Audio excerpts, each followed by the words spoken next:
Hi, I'm David Nalbandian, former world number 3. You are watching Top Tennis Training. Hi guys, Simon and Alex here from Top Tennis Training, and in today's video we're going to discuss doping in tennis and the new scandal that came out with Maria Sharapova that's involved.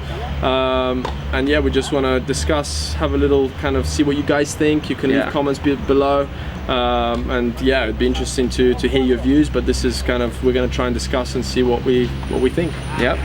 So what do you reckon? You know, do you think, well, Maria obviously she did take the drugs. She definitely took it. She admitted to taking them. She admitted to taking them for a long period of time. Oh, over 10 years, she said. Do you think it's performance enhancing? Do you think she did it for the wrong reasons? It's a tough one. Only Maria's going to really know that, but the evidence seems to point that way.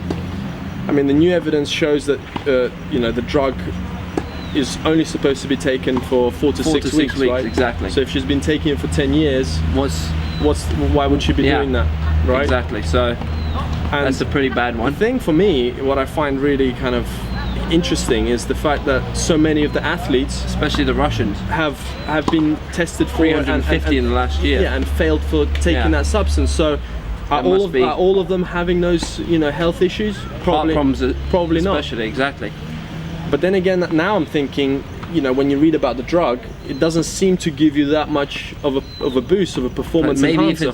Even if it's 1% or 2%, I guess, yeah, in sport, every little percentage, every percent counts. So if you're in the third set, now maybe she's not going to play that many long matches, but maybe it's going to help her train harder. Yeah. Over the course of a year, if you can train an extra 10-15 minutes per day, by the end of the year you've trained so much more than your competitors. So that's very true. And also, I guess it gives you that mental edge that you actually think, you know what, I've actually got a bit extra because I've been, you know, I've been training a little bit harder. Maybe because I've got this drug in me, I know that I can outlast the opponent. Exactly. It almost gives you this like superhuman power, which you might not. It's almost like a placebo effect, which may help you in the long matches anyway.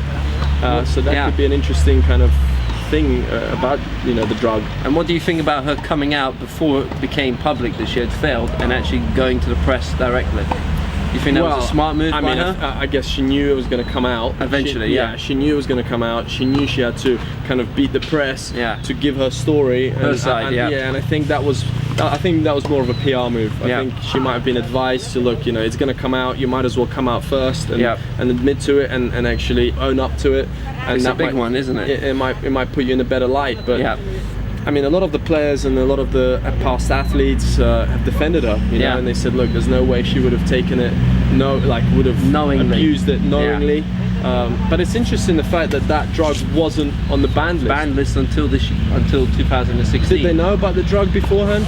Well, apparently it was being watched, monitored, so it's a tough one. And all the athletes who were taking it, apparently a lot of them are Eastern Europeans and Russians. So.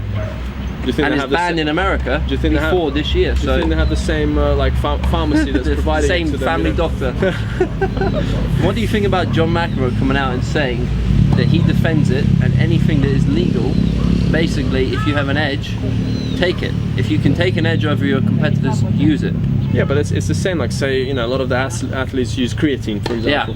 You know, if next year creatine gets banned. You know, how many athletes have taken it in their, you know, to enhance in their career, to train, or, you know, and I think that boosts your performance. Gives you definitely the, you know, it gives you more explosive power, and, you know, the effects maybe are not fully known, but you know, if that comes out as even illegal, caffeine. So what if caffeine comes out as illegal, as a banned one? You know, people are going to say I've been using it for.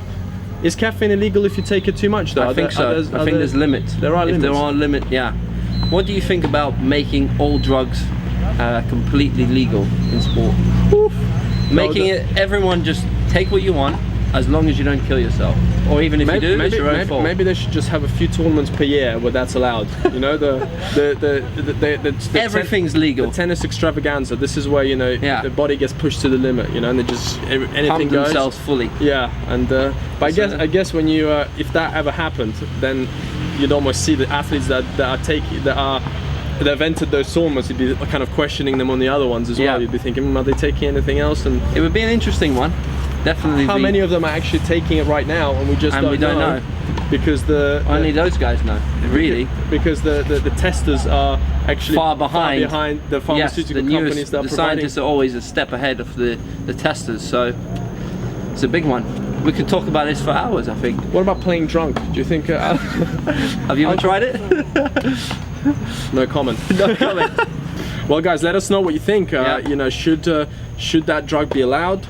Is Maria right for taking it? Is it her mistake that she didn't know? I mean, she didn't know the fact that it was on the banned list. Wouldn't she have advisors? But apparently who tell her about they told her 5 times in the last couple of months that she had been taking this substance that was now banned. So it was her choice to continue. It was her choice to it. either continue, or someone around her that didn't tell her, okay, you're taking something that's now banned. So yeah, it's an interesting one. Let us know what you think, guys. We'd like to hear from you. Yeah. Again, share this with all your friends. We want to grow our channel as much as we can to help you guys with your tennis, to grow it. So we appreciate any of your help, and we appreciate all the emails that we receive from you guys, and it's a pleasure to have you as our fans.